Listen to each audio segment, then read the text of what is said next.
Hello and welcome to the HIPAA Vault Show, where we discuss all things HIPAA compliance and the cloud. My name is Adam Zenedine, and I'm joined today by CTO and founder of HIPAA Vault, Gil Vidals. Hey, Gil. Hey, I'm looking forward to today's episode. Yeah, me too. So last week we talked about Zoom and whether it's HIPAA compliant. This week we're going to talk about choosing the right storage for medical data. With patient privacy and data security at stake, healthcare professionals must make informed decisions to ensure the utmost care and protection of sensitive information. With more and more healthcare records being stored digitally than ever before, questions often arise as to the most secure and convenient ways to manage this. So today we're going to explore some of the cloud storage tools available and compare options for medical storage.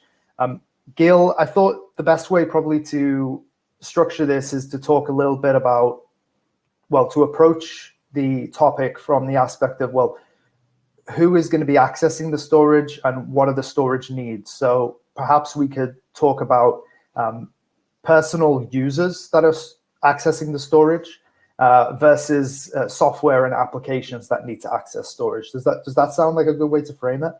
Yeah, I think that's a good way to categorize it because you do have users who personally want to sign in and have a file, and then on the other hand, you have web applications that handle the patient information. So I think that's a good way to split that. Okay, great. So when it comes to user storage, we could define that a little bit. I have a personal email account, and I, for example, personally use Google Workspace. As a user, I might have PDFs, files, videos that I want to be able to store and access readily from wherever I'm browsing or looking to get the content from. And so I would use Google Drive as a user. The good thing about Google, and maybe Gil, you could talk to this a little bit more, is that it does provide a business associate agreement, which is needed for HIPAA. Is that right? Yeah, that's right. With Google, you can go online, they have a process you go through, and you can get a Google signed business associate agreement, which is necessary if you're going to be handling storage in the Google, they call it Google Workspace. It used to be called Google G Suite. So some of you may know it by G Suite, but the new name is Workspace. And yeah, you need to have that BAA agreement. Right. And yeah, the advantage, at least from personal experience that I've seen to Google Workspace and Google Drive, is that it's all synced in one platform. So if you've got your Gmail account, it's linked to your Google Drive, and as well as the other applications like Google Docs and Sheets. So it's all in one place, single sign-on. It's really convenient. But there's also other providers out there, like Microsoft have OneDrive that's linked to Outlook. You can also go for storage-specific solutions like Dropbox. They'll also sign a BAA. Gil, other than the BAA, I believe there are some parameters that also need to be considered for HIPAA compliance when it comes to the storage. Could you talk a little bit about that? Yeah, we want to talk a little bit about the Google storage or in Workspace. Again, when we say Workspace, we're talking about individuals, that can log in from your desktop and you can add files, delete them, and so on. So you could, if you're a medical practitioner, you may have a file, an image, something that has personally identifiable information or patient information. And to have end-to-end encryption in Google Workspace, it does require a module that Google recommends. They have a third-party partner called Virtru. And that module must be enabled. And you have to pay for it. And unfortunately, it's not inexpensive, but they do provide this module that once you enable it, then what it's doing is it's guaranteeing that you have end-to-end encryption available so that you know that no matter where your data is, it's going to be encrypted. Yeah, and at this point, I guess it's important to note that you can check us out at HIPAAVault.com if you're struggling to set Google Workspace or Microsoft 365 up in a HIPAA compliant way.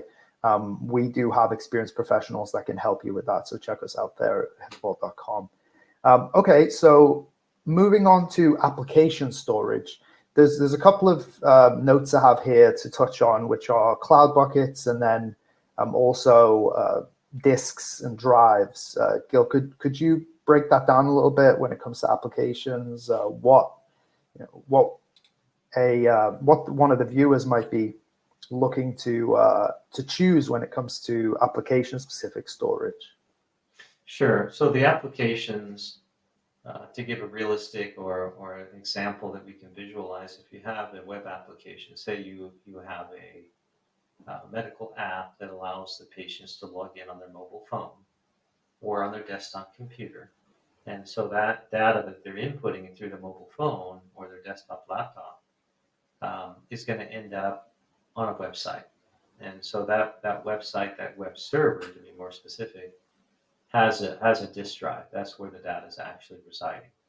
And there are different kinds of drives. You have different kinds of storage, some fast, some slow, some hot storage, some cold storage. So there's all sorts of flavors. And it can be a little bit intimidating because it used to be you just had a disk and that was the end of it. There was no other option. Now you have all these flavors of disks and speed and performance. At the end of the day, though, at least in the Google Cloud, we can be reassured that all of that data is encrypted. And the way you know that for sure is that when you're creating the disk in the Google Cloud, it has the option that's visible that says this is encrypted. And that means that when you power off, the virtual machine, it's going to be encrypted at rest. So that's important to have that. Then there's also, Adam, a different kind of storage, which is important. Those are called buckets. So these cloud buckets allow you to do long-term storage. So let's say you have archives of your medical records and you want to keep them in there. You're obligated to keep them for at least, say, 7 years. In some states, it might be longer. What's really neat about the buckets, besides them being encrypted, besides them being safe to access, and you need credentials and two-factor authentication, you can set up a policy.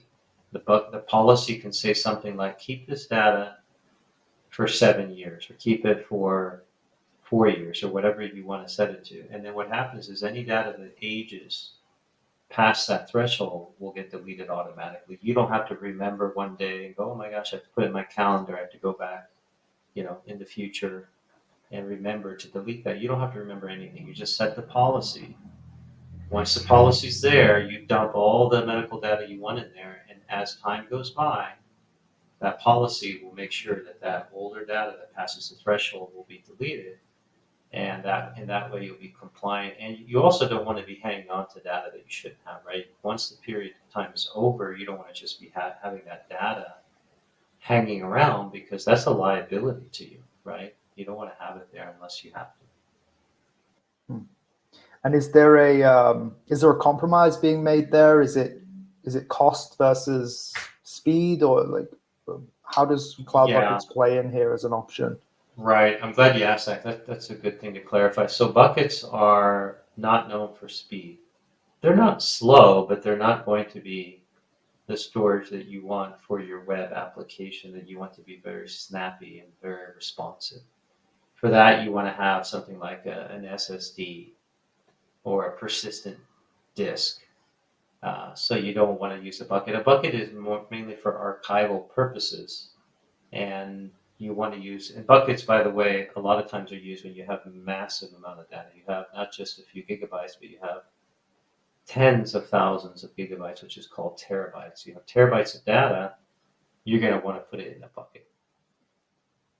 Yeah.